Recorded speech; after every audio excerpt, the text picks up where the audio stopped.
Hoje seguiremos viagem para mais uma cidade na Índia, mas se você não assistiu aos primeiros episódios em Delhi e também em Jaipur, aconselho a clicar nas playlists e assistir.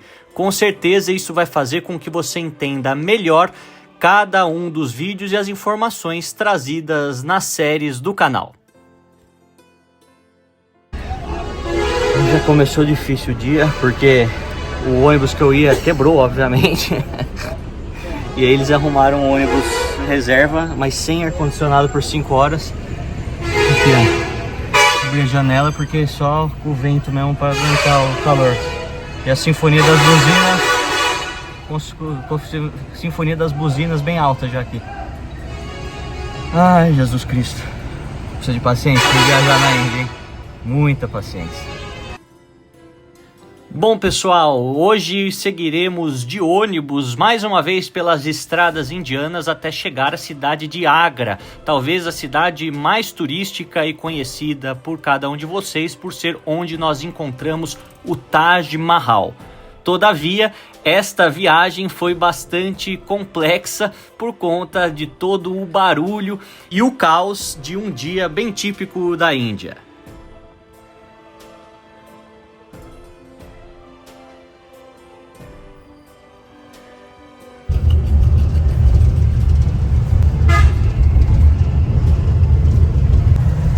Imaginem esse barulho todo, em todo o tempo dessa viagem. Essa buzina deles aí, parece uma sinfonia. Além de você ver como o ônibus chacoalha muito, as rodovias não são muito boas aqui na Índia. E o trânsito com tantas pessoas, tantos veículos, né, faz com que um trajeto de 200 km leve fácil 4 horas e meia, quase 5 horas. Eu já estou meio morto, mas eu preciso me recuperar rápido, porque hoje tenho coisa importante para mostrar para vocês aqui na Índia.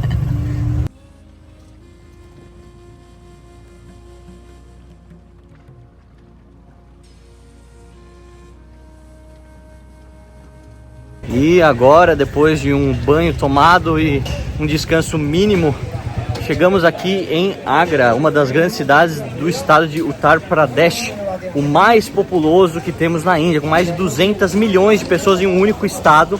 Realmente é muito interessante você ver essa distribuição demográfica que em muitos estados não é tão...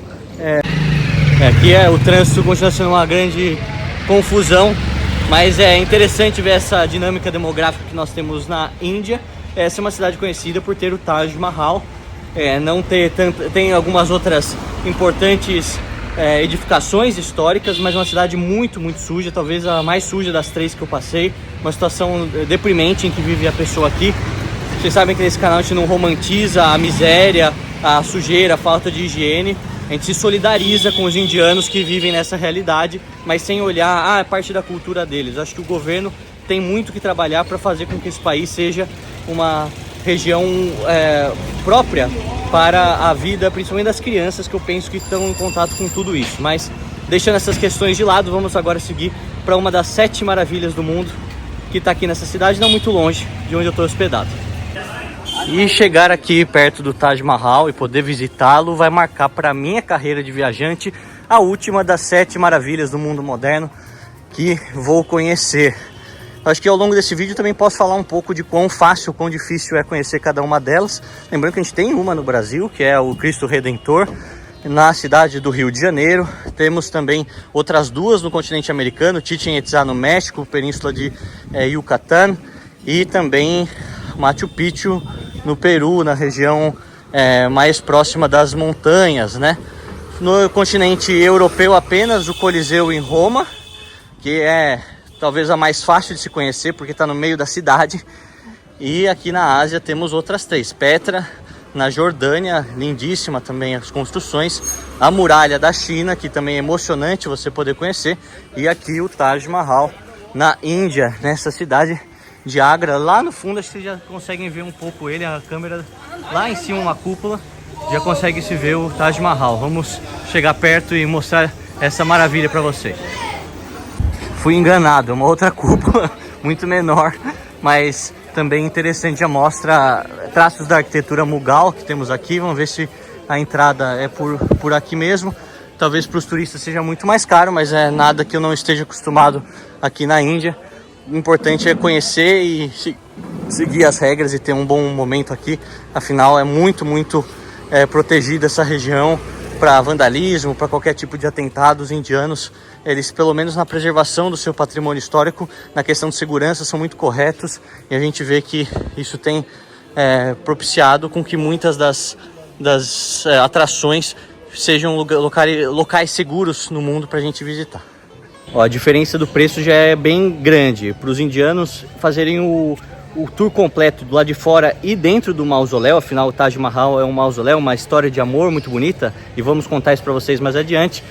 Para os indianos 250, para os estrangeiros 1.300, ou seja, estamos aí falando numa ordem também de praticamente 6 vezes acima do que pagam os locais. Vai traduzindo para o nosso dinheiro, vai dar mais ou menos uns 15, 16 dólares, o que vai ser depois mais vezes 5, vezes 6, uns 80 reais. Não é dos mais baratos, mas também não é dos mais caros, considerando as outras atrações das 7 maravilhas do mundo.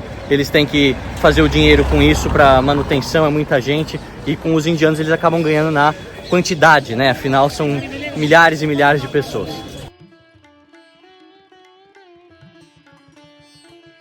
E depois de ser achacado de novo pela polícia, a gente está aqui na parte central. Tem 2 portões, um oriental, outro ocidental, e o Taj Mahal está na parte central desse átrio, né? Lembrando que aqui em Agra nós tínhamos a antiga capital do Império Mughal, que depois se mudou para Delhi, e lá também foram construídas novas tumbas dos imperadores Mughal, como eu mostrei para vocês no vídeo 2 desta série com Delhi também. Mas é um exemplo de grande arquitetura, construído no século 17, como uma história de amor, como uma espécie de garantia de que o legado da princesa, da imperatriz, não seria esquecido. Essa história vamos contar para vocês em detalhe agora.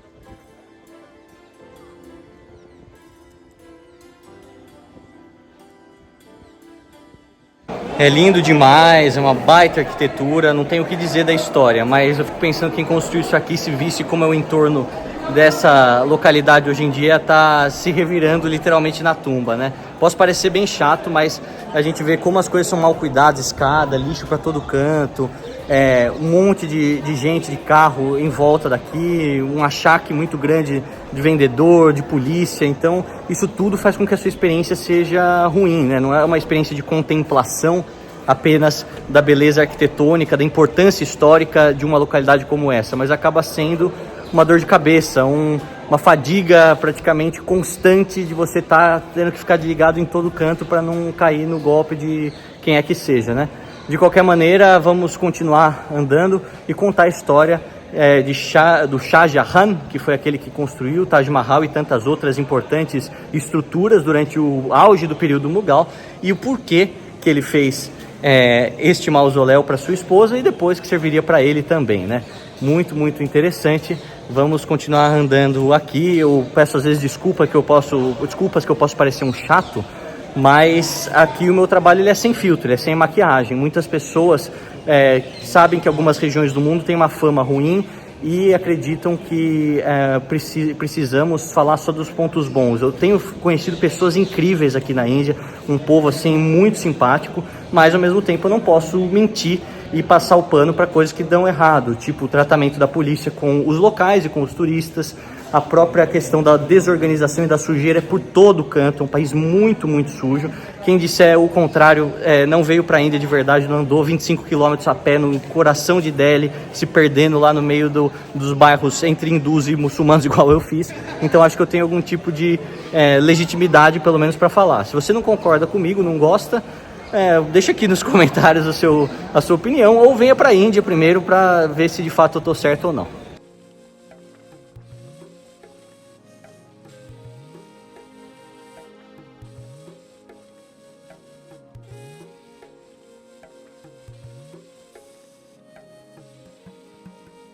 antes de começarmos a falar da história desse grandioso mausoléu, uma dica para vocês: aqui não pode trazer tripé. E se você estiver sozinho como eu, fazer uma foto boa com o Taj Mahal atrás, e todo mundo quer isso, é algo complicado. Então tem vários fotógrafos que ficam aí com câmeras profissionais e eles cobram 100 rúpias para fazer uma foto, por volta de $1,20 cada foto. Aí você faz a conta, R$6, que ele manda direto para o seu telefone. Então você consegue pelo menos uma ou mais fotos, aí depende se você quiser depois negociar com ele, para você ter no seu telefone com uma câmera profissional. Vale a pena, dadas as condições. Eu não costumo ter esses gastos, mas já que eu não consigo ter o tripé, eu quero uma foto boa com o Taj Mahal, eles acabam servindo como uma boa opção. Fica aí a dica para vocês também. E aí, o que vocês acharam das fotos? Valeu a pena ter pagado por volta de $1 por cada uma delas? Deixa aqui nos comentários, vou ficar feliz em ver a reação de cada um de vocês.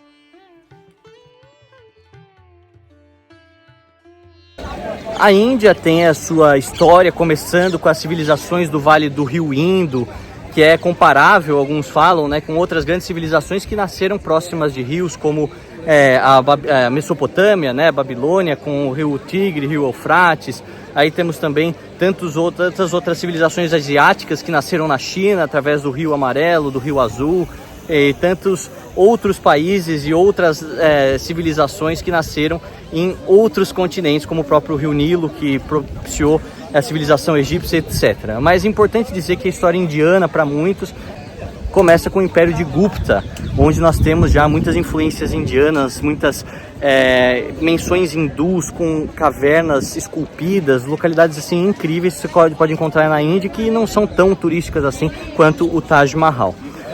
Depois nós sabemos que já há o período de ascensão do Islã por toda a região do Oriente Médio, da Ásia Central e também o subcontinente indiano, com o Sultanato de Delhi e depois com o Império Mughal. Esse império foi aquele que mais trouxe inovações arquitetônicas para o subcontinente indiano e o último antes dos britânicos assumirem de vez toda essa região. É importante mencionar que o Taj Mahal em si foi construído lá por volta de 1631, 1632 por Shah Jahan, pelo imperador, o quinto imperador Mughal, e demorou quase 20 anos para ser concluído, com arquitetos e construtores e artistas vindos de diversas localidades. Alguns falam que muitos vieram da Ásia Central, tantos outros vieram da atual Pérsia, tantos outros também até da Europa, do Império Otomano, trazendo cada um deles o seu estilo para poder construir esta magnífica obra. O que é interessante é que lá de longe tem um aspecto da ilusão de ótica, do jogo da perspectiva. Bem de longe, você acha que o Taj Mahal é imenso, uma coisa assim monstruosa. À medida que você vai chegando cada vez mais perto dele, você vai vendo que ele é muito parecido com aquelas outras mesquitas de estilo Mughal que temos aqui no norte da Índia. Mas a riqueza dos detalhes do Taj Mahal, ela é muito superior à de todos esses. Outro detalhe arquitetônico interessante que eu quero mostrar para vocês de perto é que, por ser uma tumba de reis, no caso muçulmanos, ela tem todo um aspecto sagrado por trás. E por isso temos 4 minaretas. As minaretas, por sua vez, elas foram construídas para fora. Elas têm uma leve inclinação para fora, em vez de ser completamente retas ou inclinação para dentro, já que os arquitetos levaram em consideração a chance de terremotos nessa região, que já aconteceram e acontecem historicamente, e os terremotos fazerem com que as minaretas caíssem para dentro da cúpula e destruíssem a parte central e também onde estão enterrados o imperador e a imperatriz. Portanto, caso acontecesse um grande terremoto, a estrutura da construção permitiria com que as minaretas caíssem para fora e não afetassem a parte central. Mas elas por si só já são também um grande exemplo da arquitetura Mughal, muito, muito bonita, com essa espécie desses capitelos, né? Essa parte mais pontiaguda em cima, com muitos e muitos detalhes, e que só estando aqui para você conseguir ter a verdadeira noção da grandiosidade da arquitetura Mughal, considerando a tecnologia da época. A gente não pode esquecer, 1630, hajam elefantes, hajam homens e mulheres, milhares e milhares, centenas de milhares, talvez milhões, para participar de toda essa logística, para trazer essas pedras para cá, nessa região não tão de fácil acesso, que temos algumas florestas e que acabou se tornando um símbolo do mundo hoje, com tantas pessoas visitando anualmente.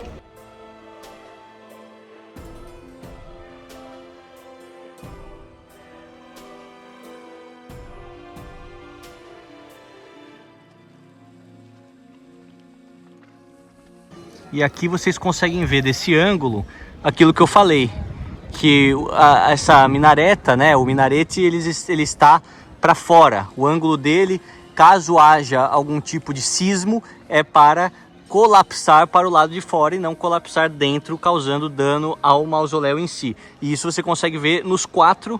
Aqui também, se eu chegar um pouco mais perto, vocês vão ver que também o ângulo da inclinação dele é levemente para o lado de fora, algo assim fantástico eles levarem isso em consideração há cerca aí de 400 anos atrás.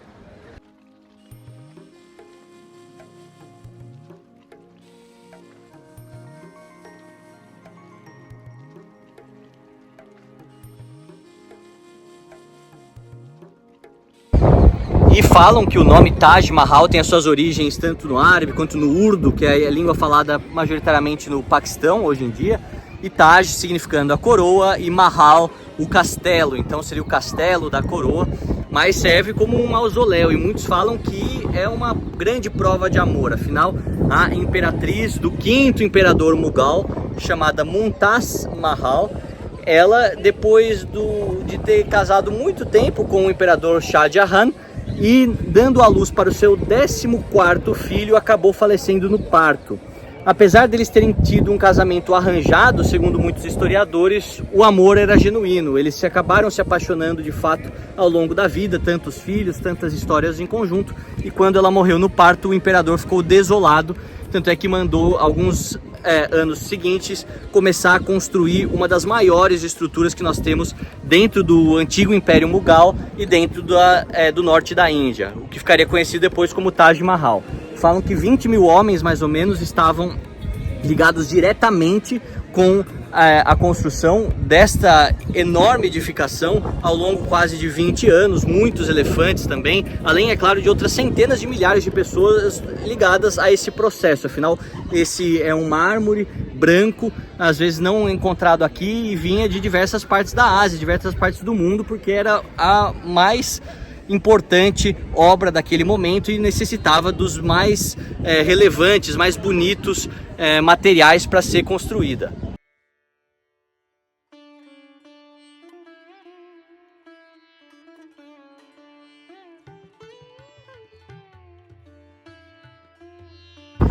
E aqui a gente vê que fica bem próximo do rio Yamuna, que corta a cidade, e do outro lado nós temos o Forte de Agra. Afinal, aqui também foi a capital do Império Mughal por alguns anos e tinha como objetivo proteger toda essa cidade de diversas invasões.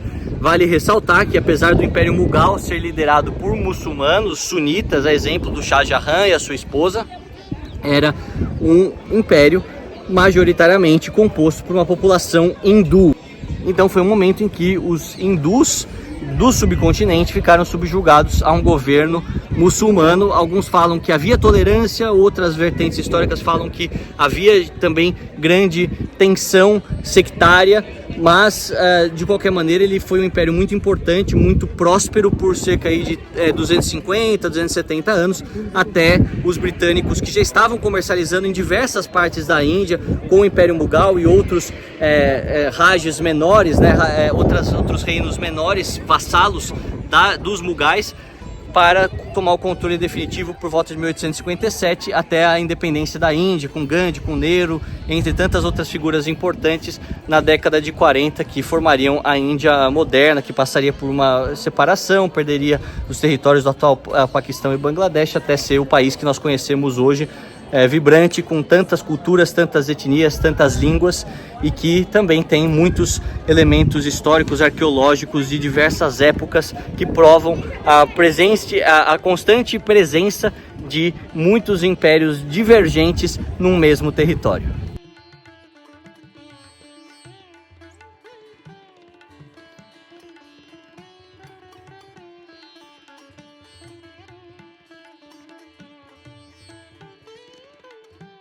Momento reclamação. A Índia é um país que tem muita gente e muitas pessoas dependem de bicos para poder sobreviver. Uma situação muito dramática e que tem toda a minha solidariedade, ainda mais vindo de um país onde a gente sabe que muitas pessoas também não têm carteira assinada, um emprego fixo, a estabilidade de um emprego e dependem muito de dia após dia, mês após mês, achar uma maneira de fazer uma renda extra para sua família. No caso aqui em questão, aqui você vai ver, tanto na Índia quanto na China, é interessante que países muito populosos, muita gente, simplesmente com um uniforme ou com qualquer crachá, sentado numa cadeira mexendo no celular o dia inteiro, que tem a obrigação simplesmente de dizer, vai para lá, vai para lá, vai para lá. Algo que uma faixa daquelas do aeroporto poderia direcionar o caminho e fazer com que as pessoas seguissem aquela rota natural, ou simplesmente você não precisaria de tantas e tantas pessoas. São centenas de pessoas que têm esses cabides de emprego dos mais diversos, mas é uma necessidade que o governo tem para dar alguma dignidade para essas pessoas. É um drama porque muitas delas têm essa síndrome do pequeno poder, elas têm um uniforme que às vezes lembra militar, mas não são da polícia, não estão armadas nem nada, mas acham que só porque tem aquela autoridade podem te xingar, podem te tentar pegar suas coisas. É meio complicado a questão da autoridade aqui, inclusive em alguns cantos você vê eles com os paus, eles batem nos próprios indianos, nas crianças que vão para o caminho errado, uma coisa bem agressiva e complicada de você entender de início. É importante você ter a compreensão de que essas pessoas precisam desses empregos, porque é muita gente, uma situação de extrema miséria em tantas partes do país, mas ao mesmo tempo você fica frustrado, acaba te cansando, te dando essa fadiga de todo dia ter que fazer a mesma coisa, de explicar para as pessoas, de tentar mudar o caminho da conversa e seguir só para você poder contemplar aquilo que você veio aqui fazer, né? Ver os grandes edifícios históricos, grandes memórias arqueológicas, arquitetônicas que esse subcontinente tem em tanta abundância.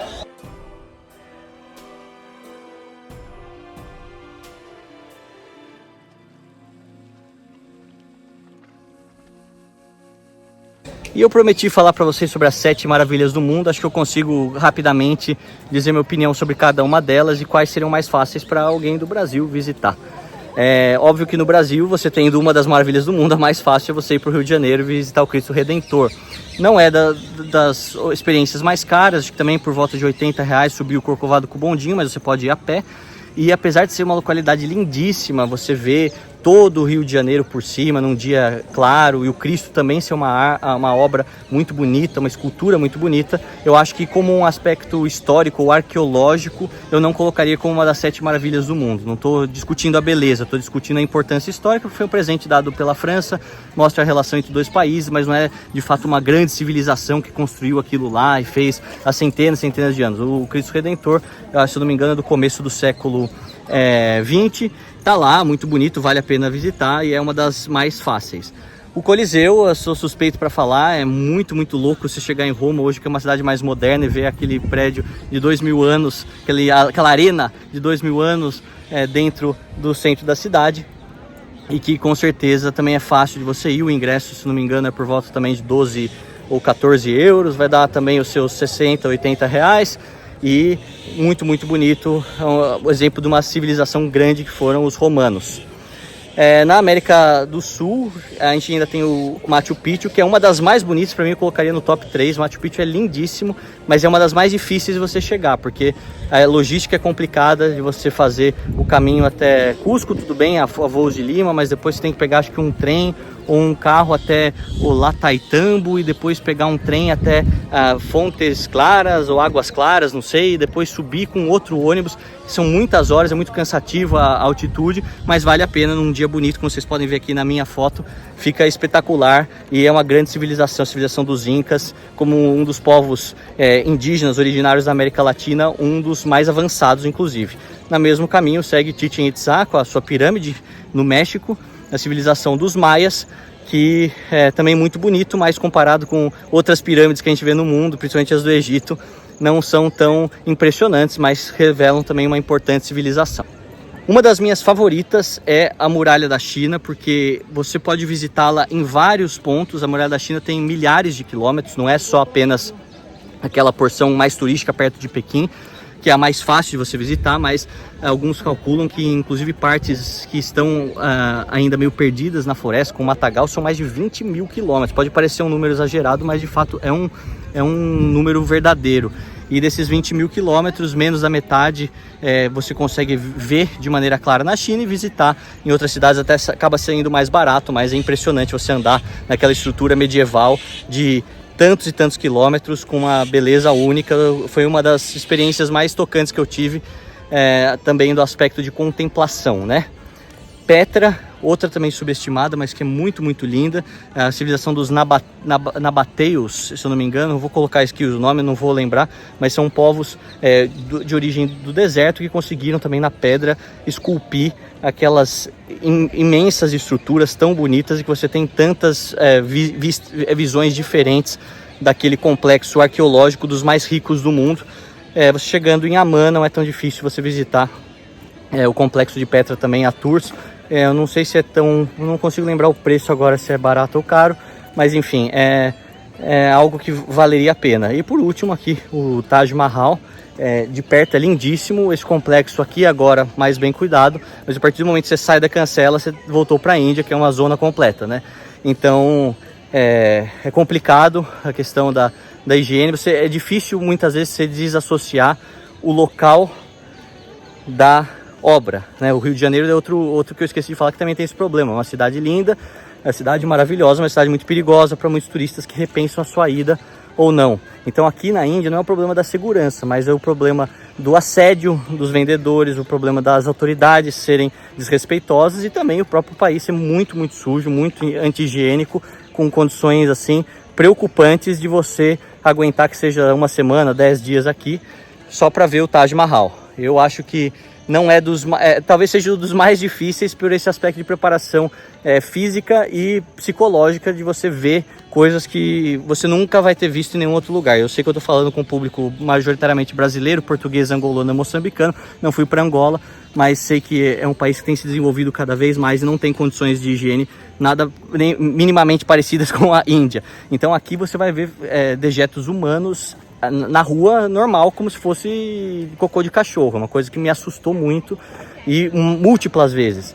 Lixo que não acaba mais, a maneira como eles manuseiam os alimentos, tudo isso a gente vai falar nos outros vídeos, mas isso faz parte da experiência de você estar aqui para ver o Taj Mahal. Você fica aqui dentro 2 horas do complexo, e aí do lado de fora você vai ter que almoçar, jantar de novo, achar um hotel minimamente limpo para dormir. Então isso daí tem que ser levado em consideração, e por isso talvez tenha sido o último que eu visitei, apesar de não ser tão caro, como eu te falei. O ticket é mais caro para os turistas, mas fica aí na faixa também dos R$80, meio parelho com as outras grandes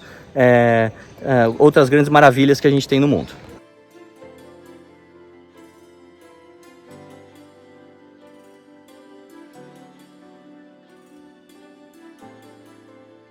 É lógico que qualquer turista vindo do Brasil de tão longe para a Índia vai conhecer o Taj Mahal, tem que conhecer. Não estou dizendo que não tem que conhecer, só estou falando para que vocês estejam preparados. Jaipur foi muito bonito do aspecto arqueológico. Gostei muito mais de ir naqueles fortes, subindo sem caminho, me perdendo naquelas cavernas, etc., do que vir aqui, apesar da beleza incontestável do Taj, né? Mas estejam preparados. A Índia envolve muita preparação, porque é algo único no mundo. Eu não falo isso para vocês por ser um chato rabugento que está bravo. Falo isso para vocês depois de 114 países, muitos deles países também com uma condição socioeconômica adversa, difícil, muita pobreza, mas que não se comparam nem perto do que você vê aqui na Índia. Então tem que ter essa preparação e esse jogo de cintura. Desabafar no vídeo, liga para a família e fala, mas aqui com eles dá sorriso, afinal as pessoas não têm culpa. Seja sempre simpático. Elas vivem nessa realidade, muitas delas não conhecem uma outra realidade, apenas replicam aquilo que elas veem gerações e gerações de pessoas fazendo.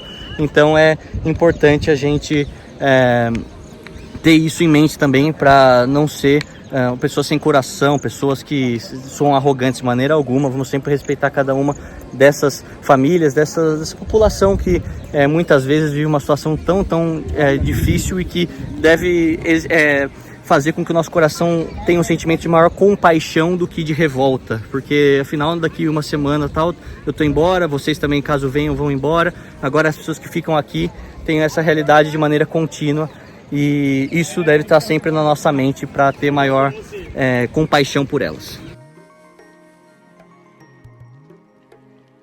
E no próximo episódio estaremos ainda na cidade aqui em Agra para mostrar o forte da cidade, outras informações históricas e impressões desse seu guia de viagens no YouTube meio rabugento. Espero que vocês tenham gostado, tenham aprendido coisas novas e que possam continuar acompanhando cada uma das playlists do canal, afinal muita coisa boa vem por aí. Um forte abraço a todos vocês, obrigado por terem assistido até o final e fiquem com Deus.